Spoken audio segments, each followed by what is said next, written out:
Mayang puno po amuka na kurumjari. Ngasigi hujik chali balambi sina Langthabal Kendragi manung channa laiba.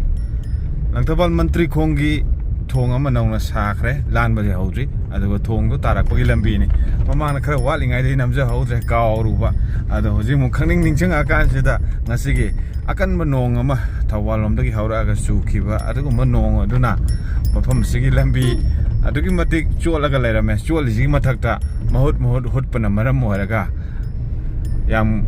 kankhatpa yadaba speed ta yam tapli na thawwa mathau tari leikhom he caption kragadi amu hek nungai taba adung mugi phibo amada leiri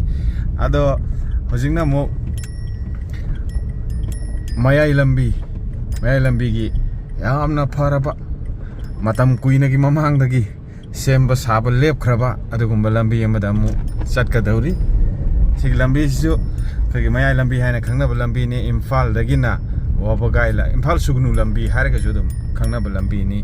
kagi Imphal dagi Hianglam Samurau aduga mayang Imphal Hianglam Uchiwa Sengmajen asina singba lampharaga mathang tara wabagai lamkhai taraga sugnu fawba serau fawba ta ki do lambi ni matam kuina mamang dagi semkat sagat pagi thabak thoram ugidre lep khare haiba yare maram aduna bu nakan da sep thaba aduga lambi mayai da pot hol leiba aduga atai mayama leire pot hol leibana maram moiraga lambi da thokpa thawdo wathok singda thoganing da ba thawdo wathok mayam ma thokpa lambi da gari thaina bada thengjanna ba lambi da thaina bada duba yam thengnare uriba lambi simak sigi phibam sida leire ije aina chawdabanara aina hongdabanara lambi na hongdabanara amadi tawri ado mayam achatpasing na ju thoido hendongna dum nungtigi thengnaraba lambi ni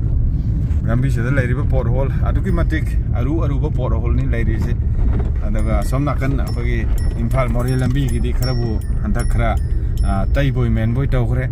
thagataba ngamde aduga mayai lambi gi di kuire phanayam kuire leire ije sumaina sigi condition and situation sida leire ije phanam di kuire ada achatpasing na dum khangbiraba wafamne hoji yaurai Langthabal gi saiji Langthabal thong amanbi or ahanbi amadi hairamani kagi mamangai da asaina kana somnakan sida kagi corner gi bora chafam ga leiramba yam mamangi matamda hujiksu leiramgini thajai bora chafam da sigi style sini lambi style sini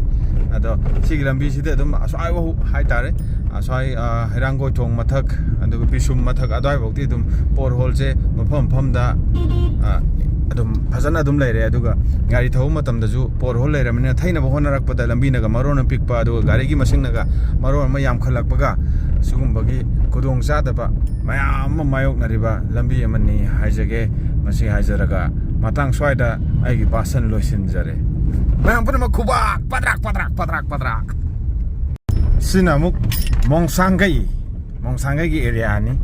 kagi CRPF ki hana SSB leramba aduga CRPF ki da camp leiriba adugi yoramda gi area ni petrol pump na chingba adumba leiriba mphang area ni porhole sing sine aina uchari je mayam da aduga gari thori bai mong ji ju porhole thaina bagi honarak pada somna kan len da pulap thau tu chiga taurai je pulap ne thau je lei je left ta sat ka ta bane adu Burma gi mong da pulap somna kan da thau je lak pani right ta left ta dum thongna ga ta base right ta pulap thau je lak pai mong no ju ulli da ada sigumaina adu ada porhole lei badagi car sina thairi ne mayam je thaira lai ni sigi thaina basi da thokpa thaudo wathok mayam accident mayam mariye na ba mayam sumba dum thok tuna leiraba lambi ni mariye na basida haidoi se amana porhole thaibani amana bagal lorokpani henkalakpani lambi simfa phadaba amna hekta thorokpa matamda porhole hek thaidokpa matamda maningdagi lakpa gari amana de dum sokpa panba dum tawnaga dorini aduna lambi simfa phadragadi gari mafam sida may lambi sida thauba aduki matik lure haijaningi hojik leiriba lambi gi condition gi matung inna ada mafam swai dagi di kharabu pharabra akoi mongsangai he yorokpadagi aduga mongsangai dagi ek makha chathakiba lambi area sing dudi dum chepthare khara ma chepthare khara ama adum porhole se masing tinghamdana leire haitare aduduna masini ucharije swaidagi lambi je pharamale phaba area di phai aduga phataba area di phate na uchabni masida phataba area bu phai haijanba aduga phaba area bu phate na uchaba leite atana visual de uriba ujiki thaujalakpagi style adagi mayam do uchabni mayam da saida mu khara mu leire sida tang tang sidana khoi CSC hojik swai mafam sina kari kauge haibada mongsangai mayai lekai mongsangai mayai lekai gi area mafam ne saida su dum khara dum kairi kaitar leiri sida kereng khingi sina koi gari si sarik yawi ngasai de koi kereng ana kingdom yauri je sarik kan yauri gai dugini ma taba kan da sarik ki makona kan ta birangani sini akogi mamangai da san thado tu kai no mi singen pir lan tori mi jo ado mamangai da san punbagi san thadok matam da ching da san thadok matam da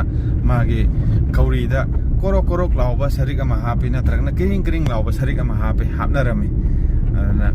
adu sanje karai da leigi khangnaba adum thadu thamgi du ni chingda sanje aduna sanje karai da leigi habdu khangnaba ida mukta dum sari hapam mane adun gari je karai da leigi khangnaba sari hapi ne kiring kingi sai de di phare ai lojara ge lambi ja sai da mate am ga pharam moi ai wakanda adu phare ai lojja biare sima pho phara bane porhol amani leiba sidi akoi phare ai lojage adu ga porhol mata ekta pulap sabunam leibu du de phatte haise bane right side ta haiga dauri loisin jarage mayam pune ma amuk hanna siju right side ta haiga dauri asom nakanda ising mayam thumjan ba adu sijina june problem am leiri koila adagi lambi ju jiti sidi gari masing yam khalakpai matung ina lambi chawthok targadi ya pote gari na sum hen kalakpa lambi na sum chawthorakta ba matam gi matung ina lambi ju paktok mathau tai lambi pakthoi ge agana alternative way ama senba lambi ma semba saba mathau yam kana tai adu gari masing nomada atoki matik hen kalle koi manipur da gari yonba silnaw singbo gari yonba mafam dagi data lobiraga khangbi gani atoki matik gari sidam thajale ne ada tata ma yadra male gari sing thumba area da ni tata yadri je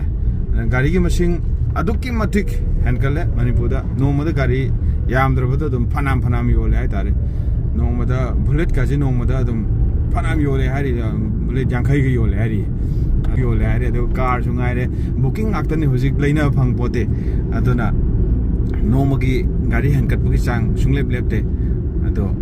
aduna gari hen kala mina lambi jo alternative way ma sin si hana da gi hauna dum patraba phau yadraba lambi ni sigi area si ada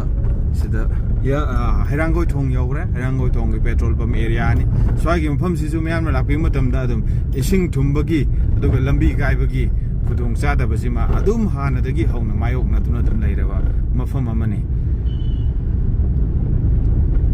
ada somna kan turen mapan chidana ko gi adum thumjara leiba somna kan jana kai ba somna kan thumba som kan kai ba som kan thumba som kan hang ba adum tawa area ni mafam je setha ba lambi nam tha ba na jingba adum tawraga leiba adum mayam swaida leiba chilnaw sing ne hena kangbirang mane duga lambi da sigi maya lambi da chatpe chilnaw sing ne hena kangbirang mani ma sigi matang ji thumi be sing mayam je sigi thumna maram oraga lambi kai rak na bagi adugumba chances su yamna wange